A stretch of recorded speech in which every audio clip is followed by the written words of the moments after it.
with the approval of the YouTube Society, we call this story horror.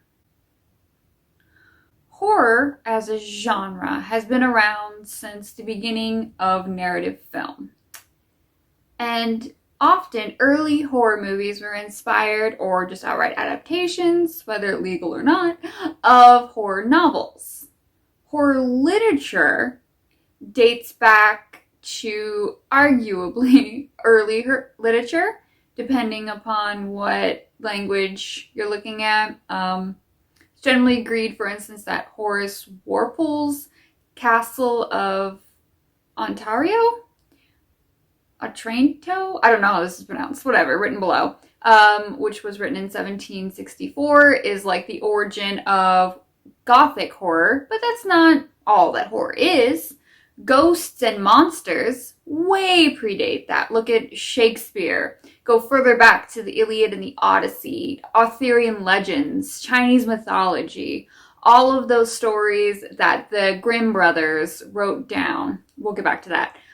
There are depictions of monsters, the underworld, frightening antagonists in stories.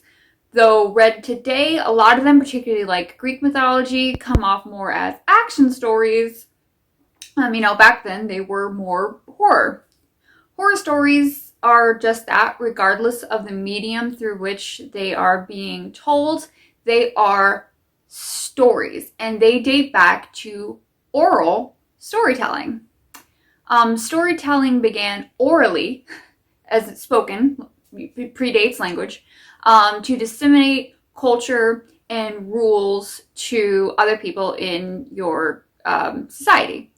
Horror stories, in their most basic function, are morality tales. They're cautionary tales. Don't do this or else. Beware of that or else. If you do that, be careful because, there are rules. One example would be Vagina Dentata, which you can see in the 2000 film Teeth. This is a cautionary tale. This is a warning. It explores like this old wives' tale folklore.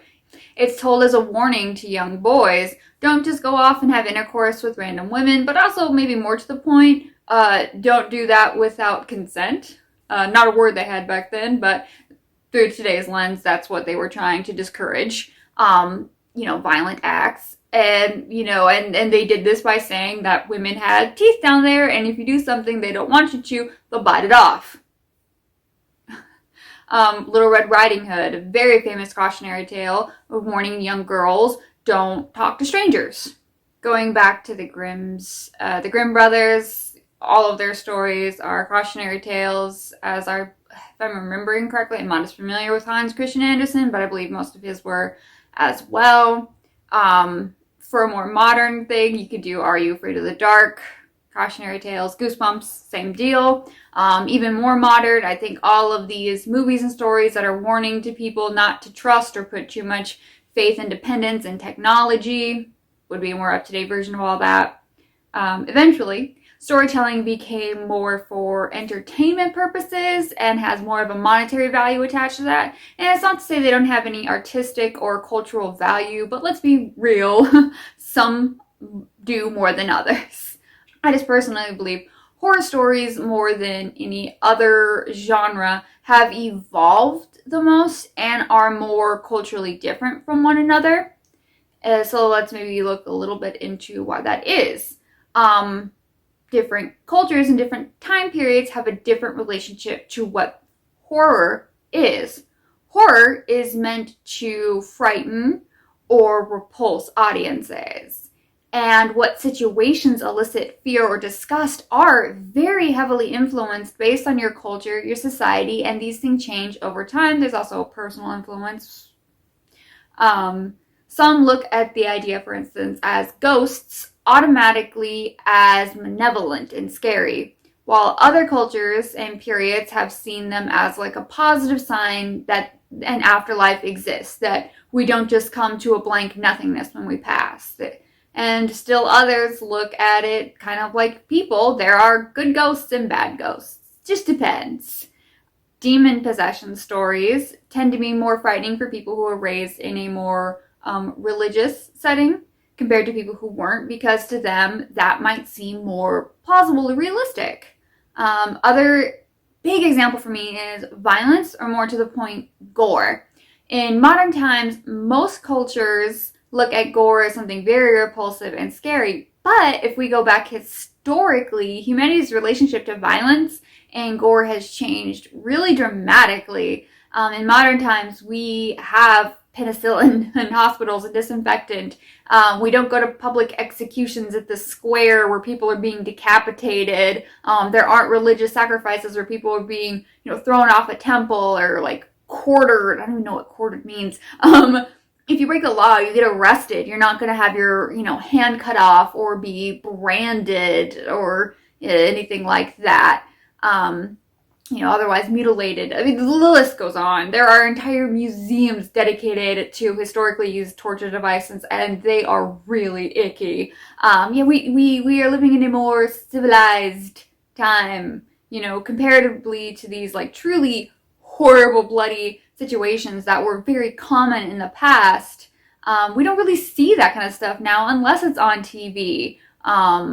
Maybe in the news, but even then, the weapons that we use now are generally less grotesque or have a grotesque aftermath comparatively. Again, no one's being quartered. No one's going out and like tying someone upside down and then cutting them in half. You know what I mean? Like that doesn't go on nowadays. Generally. Very rarely. And when it does, it elicits so much more fear and disgust, because it is something that we are so unused to. The level of jadedness has, I would say, decreased because we're not used to those things. Whereas in the past, they would have been. You can look at the Grand Guignol Theatre in Paris, which was a kind of like a realistic, or more to the point, a naturalism performance of very violent shows. Which started in the late 1800s, and they basically were depicting realistic plays which had very, very violent acts in them. But theater attendance dropped off around the mid-20th century, and they cite the World Wars. People became increasingly disinterested in realistic depictions of violence after these truly awful, horrible, bloody wars. Audiences wanted escapism, not naturalism. Or if they wanted naturalism, it wasn't going to be in this like violent, bloody type of situation. It would be something more wholesome, if you will. There are ebbs and flows in the popularity of horror, as I'm sure there are just within individuals, not just broadly speaking culturally. I've not specifically looked at the numbers, but I'm sure horror changed and kind of had to after, for instance, 9/11 in the United States. Me personally, I have times where I can go on months just binging horror movies, and then every once in a while I need a break. I need an 80s sword and sandal flick to because I'm just done with that. I need something lighter. Remember, horror movies are cautionary tales and morality tales in their most basic function. They're warnings. But what people consider to be horror has changed over the centuries of storytelling and is shaped by one's culture, as are they by their personal fears, like fuck clowns. But that's me. Some people are cool with them. I don't get it, but fuck them, regardless. Anything can be made scary. Often horror deals in fear of new or different people, which generally is xenophobic, but whatever. Different places, suburban versus woods, different technologies, death, birth, change. But what is new and different to one culture might be totally the opposite to a different culture. And sometimes the most terrifying things are subversions of safe spaces. But even then, culturally, what a safe space is to one group might be completely different to a different group. So at the end of the day, I don't know, be careful and just be aware that horror changes and is different to different people. And I declare this meeting of the YouTube Horror Society closed.